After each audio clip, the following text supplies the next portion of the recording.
इस खबर को छपने के बाद ये बहुत बड़ा सवाल उठना लाजमी था कि इतना बड़ा इतिहास दबा कैसे रह गया। काकोरी एक्शन में शामिल होने वाले तमाम लोगों को लोग जानते हैं, क्रांतिकारियों को जानते हैं। आखिर डॉक्टर केशव बलिराम हेडगेवार का नाम पीछे क्यों छूट गया? किस साजिश के तहत आखिर हेडगेवार का नाम नहीं लिया गया काकोरी एक्शन में?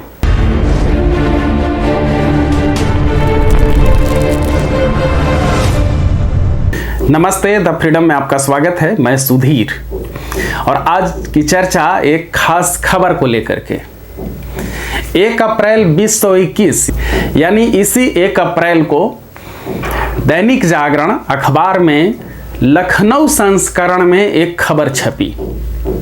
खबर आपके स्क्रीन पर है। खबर का शीर्षक था, राष्ट्र पर सर्वस्व न्यौछावर करने वाले आरएसएस के संस्थापक डॉक्टर हेडगेवार। आपकी सुविधा के लिए पूरी खबर मैं पढ़ करके सुना दे रहा हूं। हेडिंग के बाद खबर है, आज ही 1889 में डॉक्टर केशव बलिराम हेडगेवार का जन्म नागपुर महाराष्ट्र में हुआ। स्वतंत्रता सेनानी डॉक्टर बीएस मुंजे ने उन्हें मेडिकल की शिक्षा के लिए 1910 में कोलकाता भेजा। वहां राम प्रसाद बिस्मिल के संपर्क में आए और केशव चक्रवर्ती के छद्म नाम से काकोरी कांड में भागीदारी निभाई। विजयादशमी 27 सितंबर के दिन 1925 में कुछ स्वयंसेवकों के साथ नागपुर में राष्ट्रीय स्वयंसेवक संघ की स्थापना की। राष्ट्र व समाज को संगठित और सामर्थ्यवान बनाने में पूरी जिंदगी खपा दी। 21 जून 1940 को नागपुर में अंतिम सांस ली। ये खबर दैनिक जागरण की है। लखनऊ संस्करण में 1 अप्रैल 2021 को यह खबर छपी। आरएसएस के संस्थापक डॉक्टर हेडगेवार का जन्म दिवस है और उस दिन ये खबर छपी। इस खबर में जो 2 महत्वपूर्ण बातें बताई गई हैं उनमें एक है ये, 1910 में जब कलकत्ता गए, आज का कोलकाता, तो वहां राम प्रसाद बिस्मिल के संपर्क में आए। कौन? डॉक्टर हेडगेवार। और दूसरी प्रमुख बात यह है कि केशव चक्रवर्ती के छद्म नाम से उन्होंने काकोरी एक्शन में भूमिका निभाई। इस खबर को छपने के बाद यह बहुत बड़ा सवाल उठना लाजमी था कि इतना बड़ा इतिहास दबा कैसे रह गया। काकोरी एक्शन में शामिल होने वाले तमाम लोगों को लोग जानते हैं, क्रांतिकारियों को जानते हैं। आखिर डॉक्टर केशव बलिराम हेडगेवार का नाम पीछे क्यों छूट गया? किस साजिश के तहत आखिर हेडगेवार का नाम नहीं लिया गया काकोरी एक्शन में? खबर छपने के बाद जांच परख शुरू की हमने। वीडियो को शुरू करने से पहले उन तमाम महानुभावों के प्रति हम आभार प्रकट करते हैं जिन्होंने आर्थिक मदद दे करके हमारे इस शोध कार्य को जारी रखने, आगे बढ़ाने में मदद की है। इस खबर के पहले बिंदु पर चर्चा हम लोग करते हैं, जिसमें यह है कि 1910 में कोलकाता जाते हैं डॉक्टर हेडगेवार और राम प्रसाद बिस्मिल के संपर्क में आए। राम प्रसाद बिस्मिल ने अपनी आत्मकथा लिखी, जेल में उन्होंने अपनी आत्मकथा लिखी थी और वो अब उपलब्ध है। उस आत्मकथा के मुताबिक जब वो 4वीं कक्षा से 5वीं कक्षा में जाते हैं उस समय उनकी उम्र है 14 साल और राम प्रसाद बिस्मिल का जन्म दिवस है 11 जून 1897 यानी 1910 के आसपास। जब हेडगेवार कोलकाता गए हैं उस समय राम प्रसाद बिस्मिल की उम्र 12-13 साल रही होगी। उस समय 5वीं कक्षा में भी राम प्रसाद बिस्मिल नहीं गए। तो फिर ये कैसे हो सकता है कि राम प्रसाद बिस्मिल के संपर्क में भी हेडगेवार आ गए? हो सकता है कि 2-4-5 साल बाद भी, अगर एक बात मान लें कि 2-4-5 साल बाद वो संपर्क में आए होंगे, लेकिन अपनी आत्मकथा में राम प्रसाद बिस्मिल ने कहीं भी कोलकाता जाने का जिक्र उस उम्र तक नहीं किया है। उनकी हाई स्कूल वगैरह तक की पढ़ाई जो हुई है वो शाहजहांपुर में ही रह करके उनकी पढ़ाई हुई है। कभी वो कोलकाता गए नहीं। ये भी नहीं कभी कहीं पर मिला अभी तक कि हेडगेवार शाहजहांपुर आए हों इस दौरान। ये सबसे महत्वपूर्ण चीज़ है कि उस समय राम प्रसाद बिस्मिल कहीं से भी क्रांतिकारी नहीं बने थे, वो एक साधारण युवक थे। तो फिर कैसे डॉक्टर हेडगेवार राम प्रसाद बिस्मिल के संपर्क में आए? यह समझ से भी परे है कि 12-13 साल की उम्र वाले राम प्रसाद बिस्मिल से हेडगेवार मिलते हैं और क्रांतिकारी बन जाते। अब आते हैं इस खबर के दूसरे पॉइंट पर। जब ये कहा गया कि केशव चक्रवर्ती के छद्म नाम से हेडगेवार ने काकोरी कांड में भूमिका निभाई। प्रकाशन विभाग, सूचना एवं प्रसारण मंत्रालय, भारत सरकार ने डॉक्टर केशव बलिराम हेडगेवार पर एक किताब प्रकाशित की है। वो बहुत पतली किताब नहीं है और उस किताब में सिलसिलेवार डॉक्टर केशव बलिराम हेडगेवार के जीवन के तमाम बिंदुओं पर विस्तृत चर्चा की गई है। जीवन के सभी महत्वपूर्ण पड़ाव और उनके जीवन में जो कुछ भी हुआ उस किताब में दर्ज है, लेकिन इसका कहीं भी उल्लेख नहीं है कि हेडगेवार ने काकोरी एक्शन में कोई भूमिका निभाई। यह देख लेना जरूरी है कि जब काकोरी एक्शन हो रहा था उस समय हेडगेवार कहाँ थे, क्या कर रहे होंगे। काकोरी एक्शन हुआ है 9 अगस्त 1925 को और 1925 में ही हेडगेवार ने सितंबर में आरएसएस की स्थापना की है। यानी एक महीने के बाद जब आरएसएस की स्थापना वो कर रहे थे, उससे एक महीना पहले बताया जा रहा है कि वो काकोरी एक्शन में भी केशव चक्रवर्ती के छद्म नाम से भाग ले रहे थे। तो प्रकाशन विभाग, सूचना एवं प्रसारण मंत्रालय, भारत सरकार द्वारा जो प्रकाशित किताब है उसमें कहीं भी इसका जिक्र नहीं है।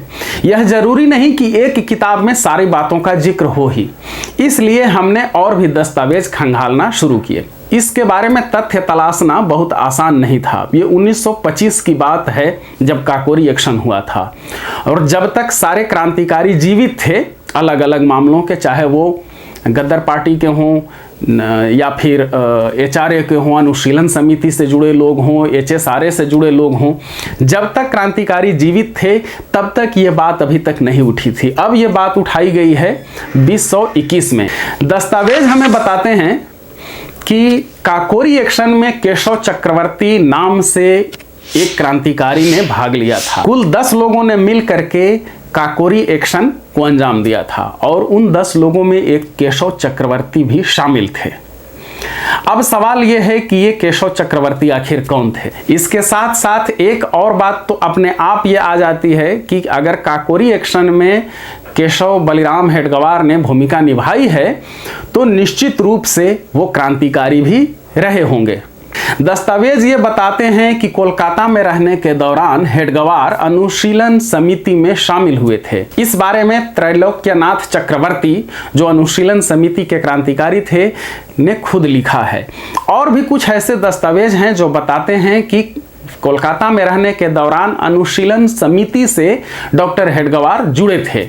लेकिन अब बात आ जाती है कि किसी दूसरे क्रांतिकारी एक्शन में भाग लेने की या फिर काकोरी एक्शन में भाग लेने की, और उसमें भी केशव चक्रवर्ती के छद्म नाम से भाग लेने की बात।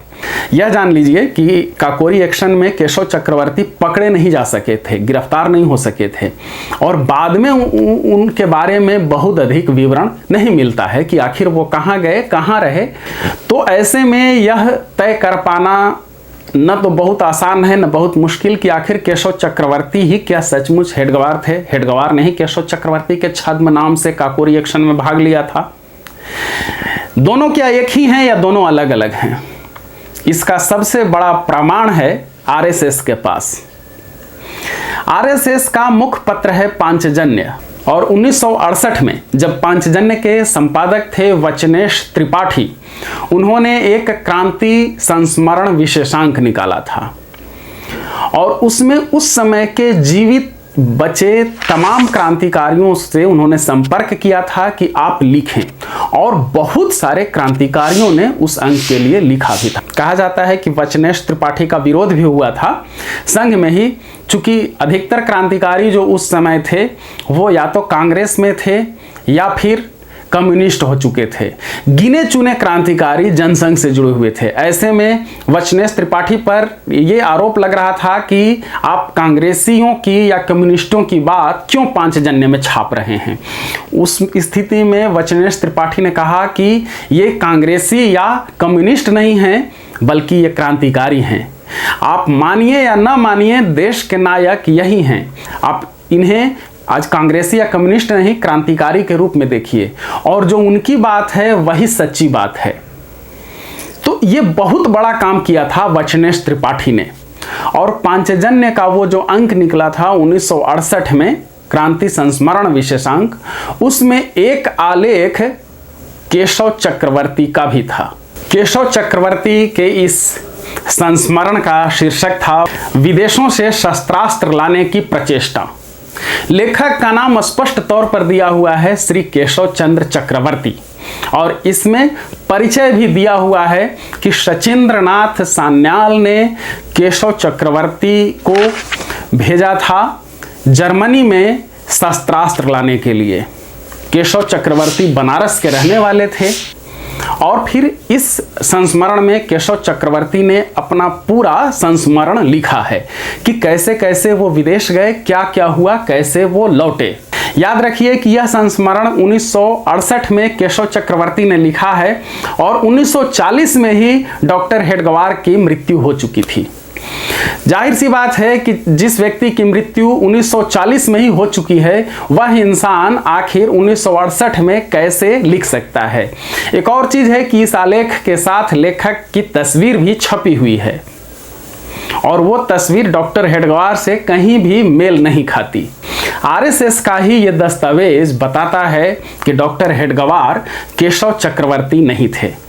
हमने इस संबंध में काकोरी एक्शन में भाग लेने वाले एक क्रांतिकारी रामकृष्ण खत्री, जिन्हें 10 साल की सजा हुई थी उस मामले में, उनके बेटे उदय खत्री जी से बातचीत की। सुनिए उन्होंने इस मसले पर क्या कहा। केशव चक्रवर्ती ने लेख लिखा उसमें, और मनमथनाथ गुप्त ने लिखा, कितनी किताबें लिखी। रामकृष्ण खत्री ने अपनी शहीदों की छाया में लिखी। आपके इन्होंने यही इसका 5 जन के क्रांति संस्मरण अंग प्रकाशित हुए, उसमें कहीं किसी ने इस बात का जिक्र नहीं किया, जबकि 5 जन संघ का ही पत्रिका थी जी, कहीं उसमें नहीं है जी। उसमें ये बात कहीं नहीं है। 68 में जो छपी थी 5 जन का क्रांति संस्मरण अंग, उसमें कहीं ये बात नहीं लिखी। उसी में योगेश चंद्र चटर्जी का भी एक संस्मरण है जी, डॉक्टर हेडगेवार से जुड़ा हुआ, तो उन्होंने भी कहीं ये नहीं कहा कि भाई योगेश चंद्र चटर्जी को तो काकोरी केस में लंबी सजा मिली थी, और योगेश चंद्र चटर्जी अनुशीलन समिति से भी जुड़े थे, पहले पुराने थे। तो योगेश चंद्र चटर्जी और हेडगेवार की पहले से परिचय था अच्छा जी। वो उन्होंने उसी में 5 जन में अपने संस्मरण में लेख लिखा है उन्होंने जी जी, योगेश चंद्र चटर्जी ने। और नलिनी किशोर गुहा क्रांतिकारी जिनकी पुस्तक मशहूर है बांग्लाय विप्लववाद, कहीं उन्होंने भी ये बात का जिक्र नहीं किया जी। किसी मतलब भी। स्पष्ट है कि आप ये कहना चाहते हैं कि डॉक्टर हेडगवार और केशव चक्रवर्ती एक व्यक्ति नहीं है। नहीं, एक व्यक्ति नहीं। ये केशव यानी doctor Hedgewar, Kakori train action से डॉक्टर हेडगेवार का कोई संबंध नहीं। अच्छा, बस इन लोगों का इत्तेफाक से सामने ये है कि दोनों के नाम की शुरुआत केशव से होती है जी।